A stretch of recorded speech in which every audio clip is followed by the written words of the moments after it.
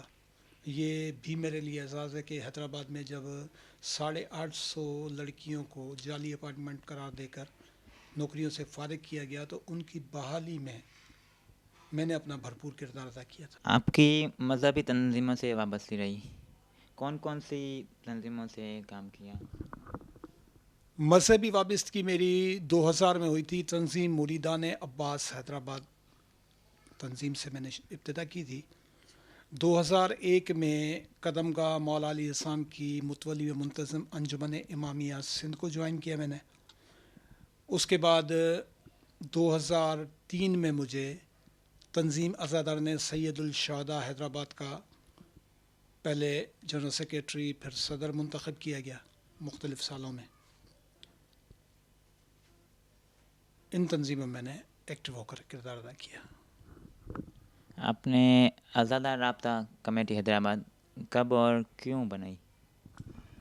یہ 2009 کی بات ہے۔ 2009 میں حیدرآباد کا ضلع ناظم منتخب ہوا تھا کنور نوید۔ کنور نوید نے ذی الحج کے مہینے میں یہ نوٹیفیکیشن جاری کیا کہ حیدرآباد میں اب کوئی بھی ماتمی جلوس بغیر پرمٹ کے برآمد نہیں ہوگا۔ حیدرآباد شہر کی عزاداری میں نے پہلے ہی گزارش کی کہ ملک کے دیگر شہروں کی عزاداری سے مختلف ہے۔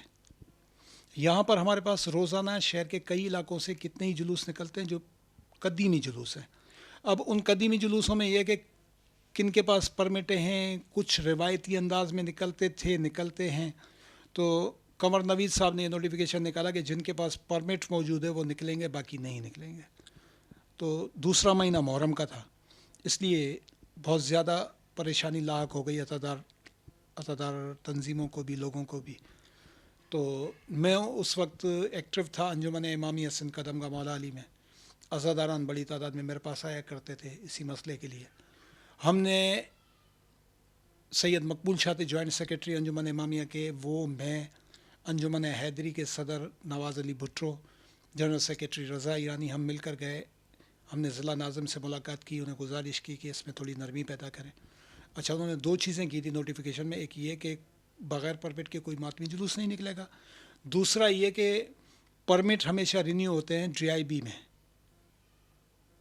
اس نے یہ نوٹیفیکیشن میں لکھ دیا تھا کہ اب جو بھی پرمٹ رینیو ہوگا وہ ڈسٹرکٹ ناظم سیکریٹریٹ سے ہوگا، تو ظاہر پریشانی کا باعث بنتا۔ ہم نے انہیں کافی آمادہ کرنے کی کوشش کی، لیکن وہ اپنی ضد پر اڑے رہے کہ ہم اپنے نوٹیفیکیشن کو واپس نہیں لیں گے۔ اس کے بعد ہم نے اس سے دوبارہ ٹائم لیا۔ مرزا عاشق حسین صاحب تازہ ایڈمنسٹریٹر حیدرآباد کے عہدے سے سبکدوش ہوئے تھے، انہیں بھی ساتھ لے کر گئے۔ جو ڈیلیگیشن پہلے گیا تھا وہ بھی سب لوگ ہم شامل تھے۔ کنور نوید کے بنگلے پر ہماری رات کو 2-2.5 گھنٹے تک مشاورت ہوئی، لیکن انہوں نے صاف انکار کر دیا کہ میری ایڈمنسٹریشن ہے، میں اپنے انداز سے چلاؤں گا۔ پھر ہم آئے، ہم نے انجمن حیدری سے بھی بات کی، دوسری تنظیموں سے بھی بات کی کہ لیکن کنور نوید کے رویے کے سامنے کوئی بھی تنظیم اختلاف کرنے کے موڈ میں نہیں تھی، ان سے اٹکنے کے موڈ میں کوئی بھی نہیں تھا۔ لہذا پھر ہم کچھ عزادار ساتھ بیٹھے، ہم نے احتجاج کا راستہ اختیار کیا اور اس احتجاج کو ہم نے نئے ایک پلیٹ فارم کے نیچے شروع کیا۔ عزادار رابطہ کمیٹی حیدرآباد کے نام سے ہم نے حیدرآباد پریس کلب پر بھوک ہڑتال شروع کی۔ الحمدللہ پہلے دن سے اس بھوک ہڑتال میں 250 سے 300 عزادار شامل ہوتے تھے۔ 3 دن تک وہ بھوک ہڑتال چلی۔ تیسرے دن صبح 12-1 بجے کا ٹائم تھا کہ کچھ ایجنسیوں کے دوست آ کر بیٹھے، روزانہ بیٹھتے ہیں وہاں پر پریس کلب پہ، تو انہوں نے مجھے کہا کہ بھائی آپ کا مسئلہ تو حل ہو گیا، اب آپ کیوں بیٹھے ہیں یہاں پر؟ تو میں نے کہا کہ بھائی جب تک یہ نوٹیفیکیشن واپس نہیں ہوگا تو ہم نہیں جائیں گے، اور عزاداری میں باقی کوئی ہفتہ 15 دن رہتا ہے۔ تو انہوں نے کہا کہ ضلع ناظم جو ہے وہ اپنا نوٹیفیکیشن تو واپس لے چکے ہیں۔ میں نے انہیں یہ جواب دیا کہ بھائی جب تک ہمیں اس کی کاپی نہیں ملتی یہاں پر تب تک ہم بھوک ہڑتال ختم نہیں کریں گے۔ میرا خیال ہے، مجھے جہاں تک یاد پڑتا ہے کہ رانا شفیق صاحب DIB انچارج حیدرآباد تھے، وہ کچھ دیر کے بعد آئے وہاں پر انہوں نے آگے ہماری بھوک ہڑتال ختم کروائی، ہمیں ڈسٹرکٹ ناظم کے نوٹیفیکیشن کی کاپی بھی دی، اور پھر انہوں نے ہماری ایک میٹنگ بھی کروائی ڈی پی او حیدرآباد سے، اس وقت میرا خیال ہے اے ڈی خواجہ صاحب تھے۔ اس دور سے آزادار رابطہ کمیٹی کی ابتدا ہوئی، اور یہ بھی اللہ تعالیٰ نے مجھے اعزاز دیا کہ آج تک اس دور کے بعد حیدرآباد میں عزاداری کے دوران جتنے بھی معاملات ہوتے ہیں، اختلافات ہوتے ہیں یا کوئی جھگڑا وغیرہ ہوتا ہے، تو اس کو سالو کرنے کے لیے ہم اپنا کردار ادا کرتے ہیں۔ آپ کی شاعری کا زیادہ تر موضوع تاجر خون حسین پر کیوں ہوتا ہے؟ اس کی وجہ یہ ہے کہ میری نظر میں دین اور دھندا دو مختلف چیزیں ہیں۔ دین ہمیں دیا رسول نے اور آل رسول نے، انہوں نے دین کو پہنچانے کا کوئی معاوضہ نہیں لیا، لہذا میرا نظریہ یہ ہے کہ تبلیغ فی سبیل اللہ ہونی چاہیے۔ اور آج کل جو ہے وہ عزاداری لگ بھگ کمرشل ہو گئی ہے، عالم کے بھی اپنے ریٹ ہیں، ذاکر کے بھی اپنے ریٹ ہیں، نوا خوان کے بھی اپنے ریٹ ہیں، تو میری نظر میں یہ اس نظریے کے خلاف ہے جو نظریہ ہمیں آل محمد نے دیا۔ یہی وجہ ہے کہ میں نے زیادہ سے زیادہ تاجر خون حسین کے موضوع پر شاعری شروع کی، اور یہ شاعری میں نے شروع کی تھی، سنگار علی سلیم کی ایک شاعری تھی، شرم سے گردن جھکا لے تاجر خون حسین، مان لے منہ کو چھپا لے تاجر خون حسین، چند سکوں سے اگر وارہ تجھے کھاتا نہیں، راہ میں جھولی بچھا لے تاجر خون حسین۔ ان کی دو شاعریاں تھیں، ایک اردو میں تھی ایک سندھی میں تھی۔ وہ پڑھنے کے بعد میں نے شروع کی، اور الحمدللہ آج تک میں تاجر خون حسین کے عنوان سے شاعری کرتا رہتا ہوں۔ ایمان ابو طالب پر اختلاف کیوں کیا جاتا ہے؟ جناب ابو طالب علیہ السلام وارث سے جناب عبد المطلب علیہ السلام ہیں، جن کے لیے سورہ فیل نازل ہوئی تھی، اور یہ اعزاز ہے جناب ابو طالب کا کہ وہ وارث رسول بھی ہیں، محافظ رسول بھی ہیں، محافظ کعبہ بھی ہیں، ساقی الحجیج بھی ہیں، علی علیہ السلام کے والد گرامی بھی ہیں۔ اب یہ چیز لوگوں سے ہضم نہیں ہوتی۔ جو شخص نکاح خوان مصطفیٰ ہے، جس نے محمد کو کفار کے حملوں سے بچایا ہے، جس نے دین کو محفوظ طریقے سے امت تک پہنچانے کا انتظام کیا ہے، اس کے ایمان بے اختلاف کی وجہ صرف حضرت علی علیہ السلام ہے، کیونکہ حضرت علی علیہ السلام مسلمانوں کی اکثریت سے ہضم نہیں ہوتے۔ یہی وجہ ہے کہ ان کے ایمان پر اختلاف کیا جاتا ہے، ورنہ میرا تو نظریہ یہ ہے کہ کل کفر پہ غالب ابو طالب، اگر ابو طالب نہیں ہوتے تو کفر کو شکست نہیں ملتی۔ آج تک بھی کفر کے مد مقابل جو حسینی قوت ابھرتی ہے، وہ اولاد کس کی ہے؟ دین کی راہ میں اگر خون بہا ہے تو ابو طالب کی اولاد نے بہا ہے۔ ایمان ابو طالب پر اختلاف میری نظر میں اصل میں ذات ابو طالب پر حملہ نہیں ہے، ذات رسالت ماپ پر حملہ ہے، کیونکہ ان کے جد ہیں، اس لیے میری نظر میں یہ اختلاف کوئی اہمیت نہیں رکھتا۔ کیا موجودہ دور میں ہونے والی عزاداری پر لوگ مطمئن ہیں؟ عزاداری جو ہم نے دیکھی، میری اس وقت الحمدللہ 58 سال عمر ہے، اور میں یہ بھی بتا دوں کہ میں خاندانی شیعہ نہیں ہوں، میں کنورٹ ہوا ہوں، اور کنورٹ بھی 90 کے دور میں ہوا ہوں۔ بچپن میں ہم عزاداری کے جلوسوں میں جایا کرتے تھے، وہیں سے ہمیں یہ چیزیں کنورٹ ہونے والے اسباب بنے۔ کنورٹ تو میں پھر مطالعے سے ہوا، تاریخ کا جو میں نے گہرائی سے مطالعہ کیا، تو بچپن میں ابتدائی شعوری کیفیت میں جو عزاداری میں نے دیکھی، وہ عزاداری اب نظر نہیں آتی۔ اتنا ضرور ہوا ہے کہ عزاداری میں بے پناہ اضافہ ہوا ہے، لیکن اس دور اور اس دور کی عزاداری میں فرق یہ ہے کہ اس دور میں روح عزاداری تھی، اس دور میں عزاداری کی روح رخصت ہو گئی ہے. اس وقت کمرشل عزاداری ہے.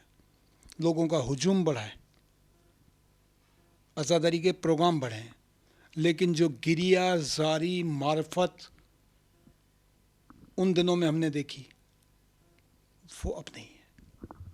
اچھا, عملی طور پر زیادہ تر کام کرنے والے لوگوں پر تنقید کیوں کی جاتی ہے؟ اصل وجہ ہے کہ سب سے آسان کام دنیا میں ہے تنقید کرنا. عملی طور پر کام کرنا بہت مشکل ہے. اب جو لوگ عملی طور پر کچھ کرنے کے اہل نہیں ہوتے, ان کو اپنا وجود ظاہر کرنا, اپنی اہمیت محسوس کروانی ہوتی ہے.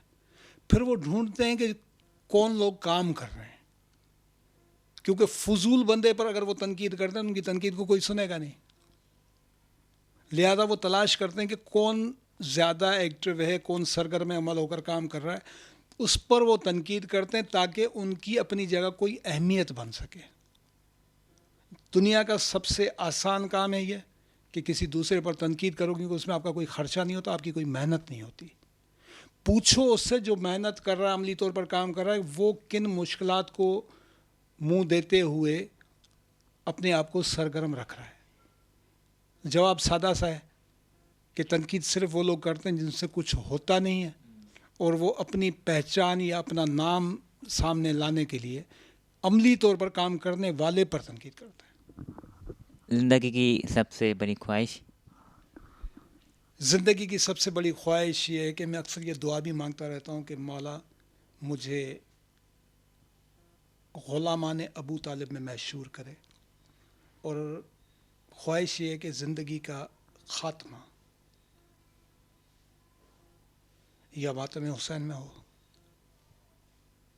یا ذکر حسین کو لکھتے ہوئے ہو. یہ خواہش ہے, باقی سب خواہشیں پوری ہو چکی ہیں.